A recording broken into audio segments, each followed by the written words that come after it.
Welcome to this under 500 AUD queen size bed build step-by-step tutorial with hidden bookshelves, or if you're more like myself, hidden snack shelves.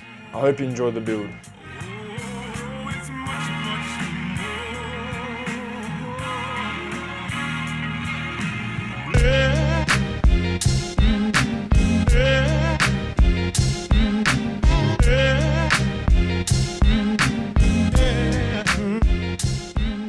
The first step is to prep the timber. Cutting it to length, I used that drop saw specifically, and then also just matching the grain and visualizing how I want the timber to be rotated. This step isn't really necessary, it's completely up to you, but I decided to chisel clean the holes and knots, and then later on go to fill them up with black or dark color epoxy resin, choosing a darker color because I was going to stain a walnut color anyways.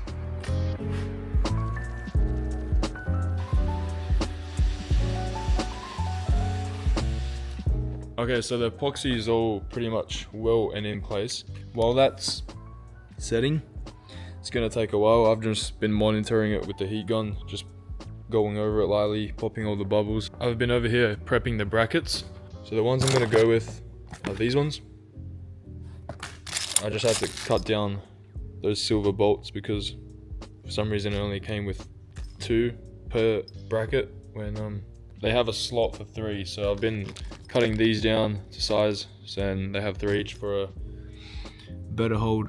So I've just been fixing that, and then I'm still just gonna look over the resin, make sure it doesn't set too low, fill it up if it needs any filling.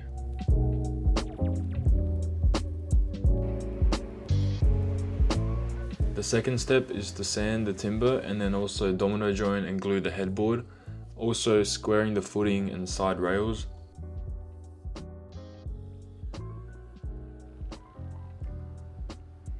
Here is the right domino size that I chose for my thickness of timber.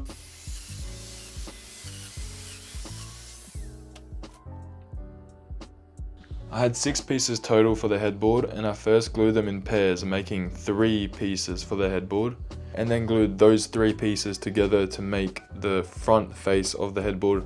It was a lot easier doing it that way because it's easier to control, I guess if you want to call it, the flatness or how level and straight they are, instead of gluing all 6 pieces together at once. And that would have been a whole lot of clamping and it would have been a big mess. I used the orbital and drum sander to sand off the excess resin, and then I also used the table saw to square the rail edges and the panel saw to trim the headboard to size.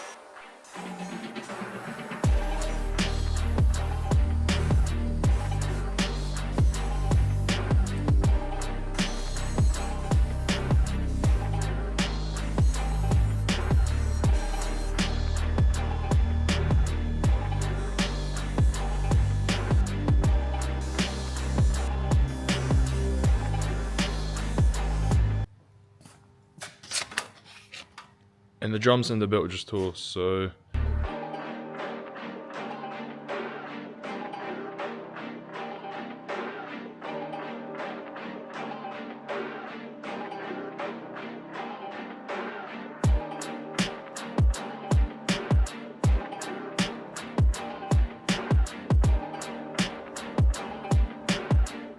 here is what I meant by gluing the headboard face pieces in pairs first to make 3 from the 6, and then gluing the 3 together.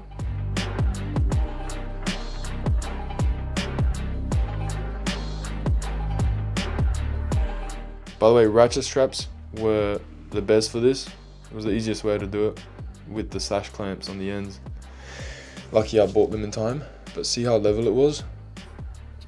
Honestly, that's a pretty impressive job.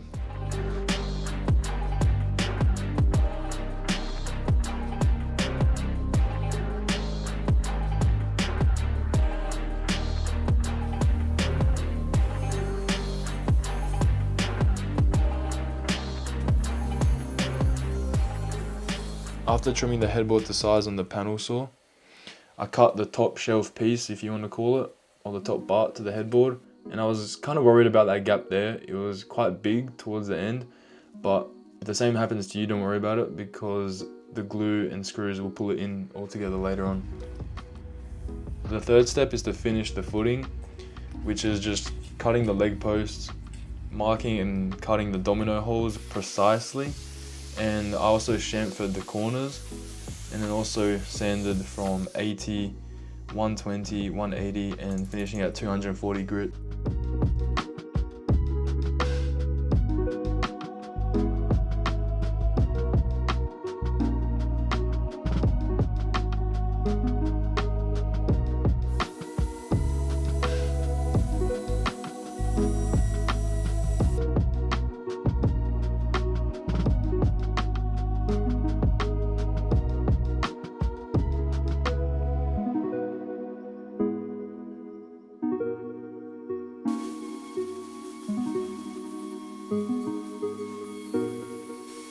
Step 4 is the shelving, and this is by far the most difficult step of them all, because as you can see right here, I'm dominoing on a flat surface and I had to make the guide myself. And I'll link the video in the description that I watched to better understand how to do this myself, because it takes some time to explain.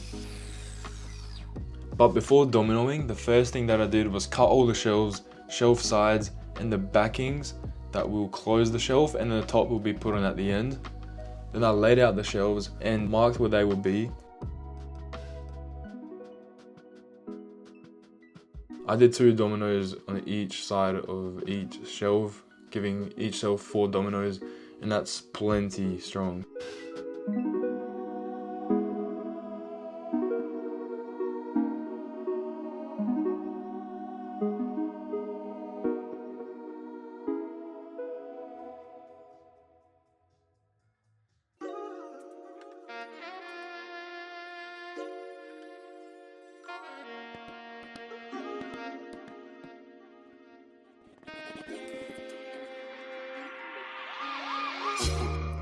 And then I taped up, stained and lined up, glued and clamped the backing together and laid that dry overnight.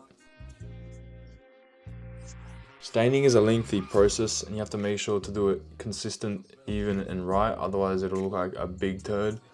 It's not as bad as sanding though, but it's all worth it for this satisfaction right here.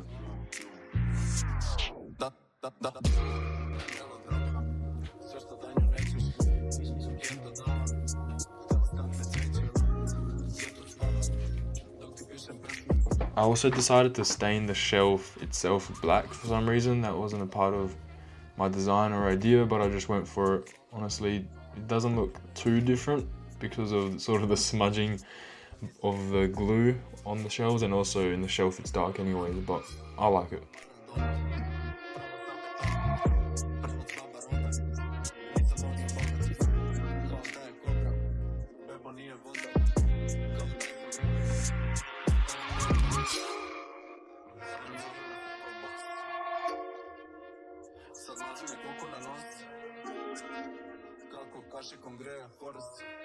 Step 5 is finishing the side rails. I glue and screwed 40 by 40 millimeter timber to the side rail itself, which the slats sat on, and then stained them. And you also have to make sure to leave enough gap for the hardware at the ends.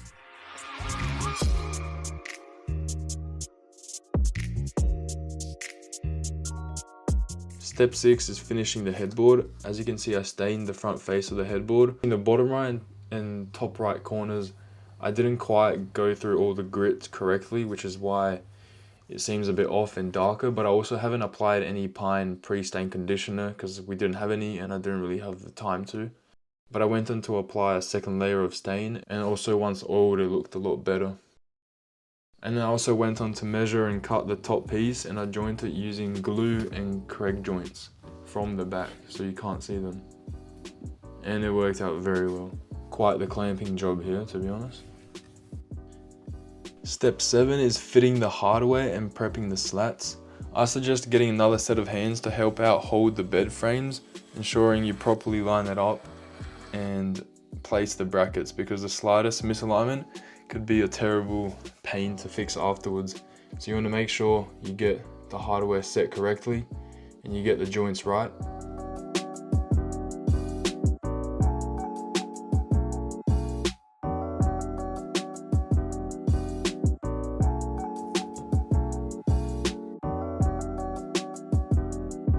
This is a part you don't want to neglect. Make sure you cut enough slats for your type of mattress and the weight, and ChatGPT or search up the ratios of how many slats to the mattress size, because you're pretty much at the end. You don't want to now stuff it up by being lazy and not wanting to cut enough slats.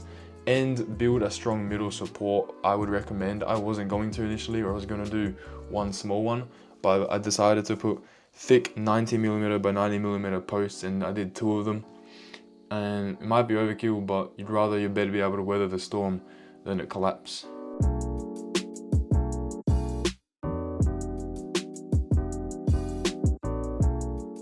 Step 8, which is the final step, is choosing your finish.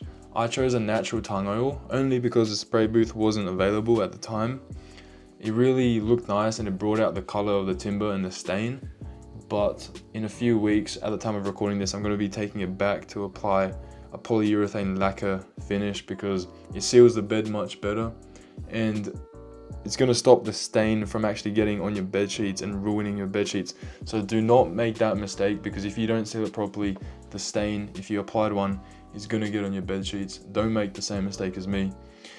But you can choose any finish you want, or no finish if you like. And I obviously went for the darker walnut stain because that's just what I like. So I hope you enjoyed the bed build. If you're going to give this bed a crack yourself, it's a bit complex. You could try to simplify it or give it your best shot if you have some experience. I might look to release the third orthogonal drawings online from this build and my CAD drawing of the bed in the near future. So stay tuned for that, and see you in the next build.